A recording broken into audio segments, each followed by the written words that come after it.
News Bumble. News Bumble.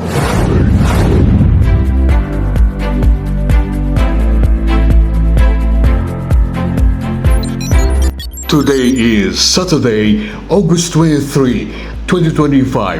Hi, mga parikoy, mga marikoy, Regiman Banjo po lamang na kumikilala sa kadakilaan ng lahing Pilipino.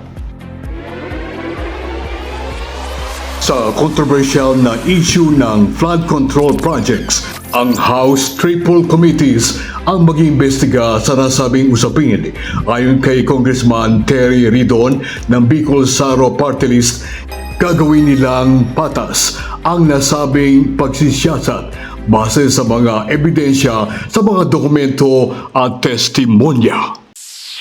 Pinakamahalaga po talaga dito na evidence center, document center, testimony center po talaga yung pagsisiyasat para hindi rin po talaga masabi na meron po tayong pinagtatakpan at meron po tayong kinikilingan po dito.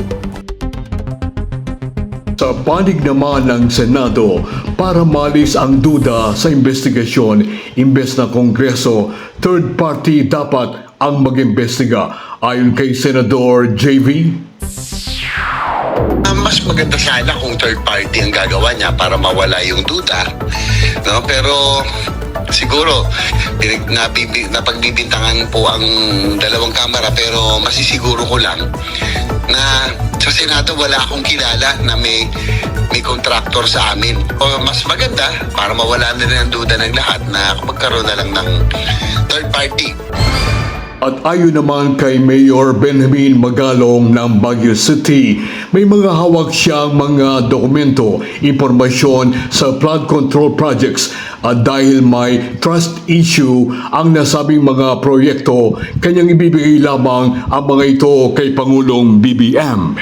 Trust issue yan. Sino ba nag-iimbestiga? Pagkakatiwalaan mo ba yung nag-iimbestiga, yung sila mismo yung mga sangkot?